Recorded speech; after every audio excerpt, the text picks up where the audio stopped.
আর বলছে বাবা রে, আমি তোকে 12:30টার পর থেকে আমি একটু ঘুমাইও নি।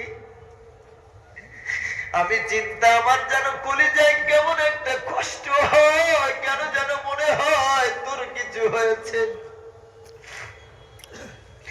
বাবারে আমার, মা বাপকে কখনো কষ্ট দিও না। মা বাপ হলো খুঁটি, মা হলো ছাদ। এই দুটো যার নাই তার সবকিছু বাদ। আজকে যাদের মা নাই বাবা নাই, কবরস্থানের সামনে গিয়ে মা মা বলে 1000বার কাঁদলেও খোকা বলে আব্বা বলে আর কেউ ডাকে সাড়া দেবে না। আব্বা জানকে 1000বার যদি আব্বু আব্বু করে ডাকো, আল্লাহর কসম আর একবারের জন্য আমাদের খোকা বলে আব্বু বলে সাড়া দেবে না। বাপ মাকে কষ্ট দিও না। কতজনের বাপ মা চলে গেছে, কতজনের আব্বা মা অসুস্থ। ওদের জন্য একটু দান করুন, সাদকা করুন। কারণ ওটা ওরা জায়গা জমি ঘর বাড়ি লক্ষ লক্ষ টাকা দামের জায়গা ঘর দোকান মাকান সব তো আমার আর তোমাদের দিয়ে চলে গেছে। তাদের জন্য কিছু যদি দান করেন, নবীজি বললেন সাদাকাতু তারুদ্দুল বালা, সাদকা দিলে বালা মুসিবত দূর হয়ে যাবে দুনিয়ার। ওয়া তাজিদু ফিল উমরি, আর হায়াত বেড়ে যাবে।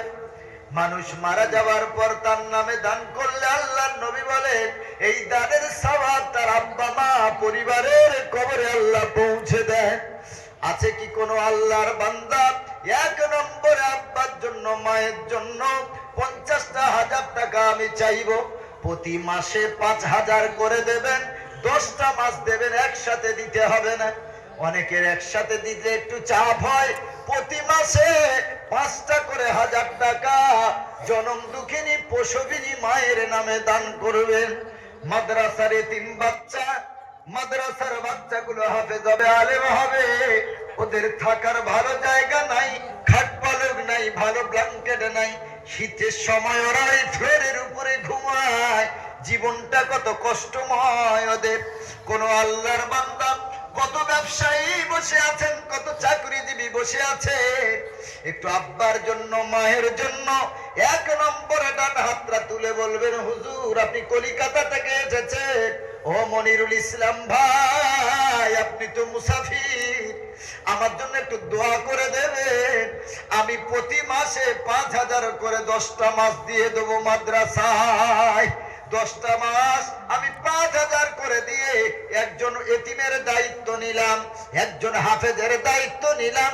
নিজের ছেলে মেয়েকে হাফেজ আলেম করতে পারি নাই, কিন্তু 10টা মাস একজনের দায়িত্ব নিলাম। হুজুর আপনি একটু দোয়া করবেন আমার আব্বা মাকে আল্লাহ যেন নাজাতের ব্যবস্থা করেন। আব্দুল বাসিত সুপ্রাকান্দি, কত? 10,000 টাকা। নারায়ে তাকবীর, নারায়ে তাকবীর, আল্লাহু আকবার। আব্দুল বাসিত ভাই জানের কন্যা 1000 টাকা আল্লাহ তুমি কবুল করে নাও। জানে মানে বরকত দান করো, হায়াতে তাইয়্যিবা দান করো। যেই নিয়তে দান করেছে আল্লাহ পুরা করে দাও। সকলে বলেন আমিন। ও ভাই একজন কেউ ডান হাতটা তুলে বলবেন হুজুর আল্লাহ আমারে পয়সা দিয়েছেন, কোটিপতি বানিয়েছেন, আল্লাহর নেয়ামত আল্লাহ আমারে দিয়েছেন। আমি মাদ্রাসার জন্য, আমার আব্বা মায়ের জন্য আমি 5,000 করে প্রত্যেক মাসে 10টা মাস দিয়ে দেবো ইনশাআল্লাহ। ডান হাতটা দুনিয়ার বুকে তুলে দেবেন। চতুর্দিকে আল্লাহর ফেরেশতা ঘেরাও করে আছে। আমার আল্লাহ তাআলা বলেন ওয়া আম্মা মান উতিয়া কিতাবাহু বিয়ামিনি ফাসাউফা ইউহাসাবু হিসাবান ইয়াসীরা।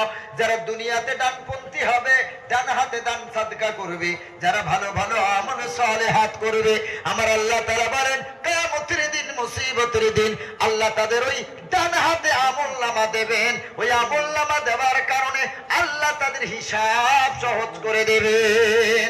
তারা আমলনামা পেয়ে এত খুশি হয়ে যাবে, খুশি হয়ে তারা বলবে শোনো হা উমকুরউ কিতাবিয়া, আল্লাহ আমাদের কত সুন্দর রেজাল্ট দিয়েছে দেখো। ইন্নী জনান্তু আন্নী মুলাকিন হিসাবিয়া, দুনিয়াতে আমরা এটাই ধারণা করেছিলাম আশা করেছিলাম, গুমান করেছিলাম যে আল্লাহর সাথে আমাদের মোলাকাত হবে, হিসাব দিতেই হবে।